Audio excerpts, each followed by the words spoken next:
Bismillahirrahmanirrahim. Assalamualaikum warahmatullahi wabarakatuh. Sobat Ansar sekalian, betapa bahagianya kita berjumpa kembali dalam serial podcast. Dan pada kali ini kita membahas episode tentang kisah dan sejarah Salahuddin Al-Ayyubi. Semoga teman-teman senantiasa istiqomah berada di jalan kebaikan, dan semoga teman-teman senantiasa diberikan keberkahan di sepanjang kehidupan yang saat ini sedang kita ikhtiarkan.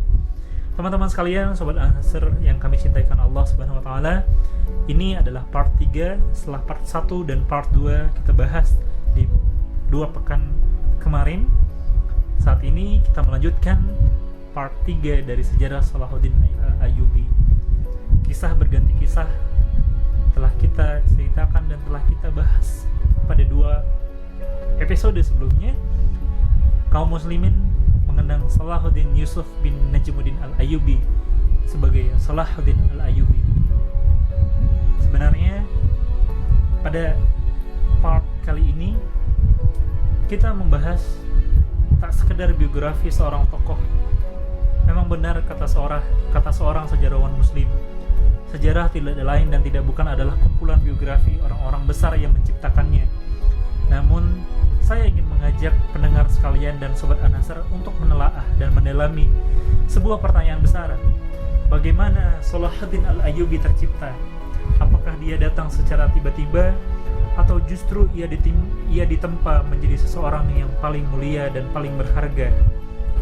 Salahuddin Al-Ayyubi bukanlah seseorang yang hebat. Ia adalah sebentuk besar generasi. Ya, generasi Salahuddin. Tentu teman-teman sekalian juga mengangguk dan mengamini pernyataan ini.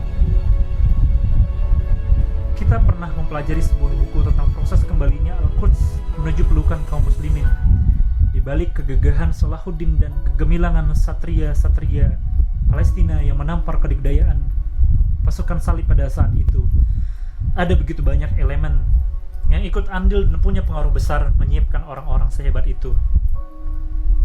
Sobat An-Nasr sekalian, yakinlah yang ada bukanlah Salahuddin saja dan orang-orang yang mengikutinya lalu bersatu dan menang.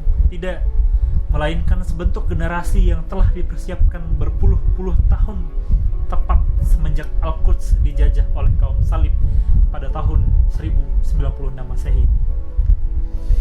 Tepat setelah mendengar kabar kejatuhan Al-Quds di tangan pasukan salib pada saat itu, para ulama menenggungkan jihad, mendidik anak-anaknya, memenuhi masjid-masjid, karena para ulama saat itu sadar di balik jatuhnya Al-Quds pada tahun 1096 mempunyai sebuah nilai yang begitu mendalam, bahwa Allah ingin mengingatkan umat Islam atas kelalaian mereka dan keberpecah belahan mereka.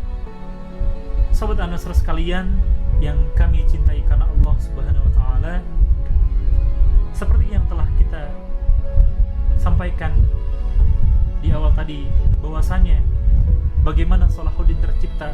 Apakah dia datang secara tiba-tiba, atau justru ia ditempa menjadi seseorang yang paling berharga dan paling mulia di sepanjang sejarah?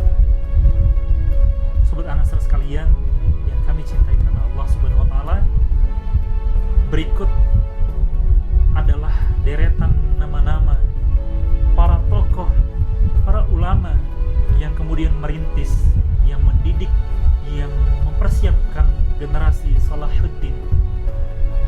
Ia adalah Imaduddin Zanki, Nuruddin Mahmud, Syaduddin Syirkuh, Syekh Abdul Qadir Jailani, dan para penguasa salih, juga para ulama-ulama jenius lainnya yang mempersiapkan secara serentak sebuah peradaban, sebuah angkatan raksasa manusia untuk di kemudian hari menjadi tentara terbaik dalam pembebasan Al-Quds Palestina.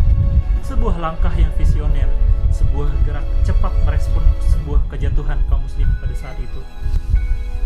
Urusan sejarawan Eropa dan Arab yang terkagum-kagum dengan kejeniusan taktik perang Salahuddin Al-Ayyubi itu adalah nomor sekian, karena di balik kejeniusan dan briliannya Salahuddin, tentulah pasukannya juga pastinya pasukan terbaik dengan kesalehan tingkat tinggi, dengan ketakwaan yang begitu menggebu-gebu, dengan kualitas tahajud yang tak pernah absen di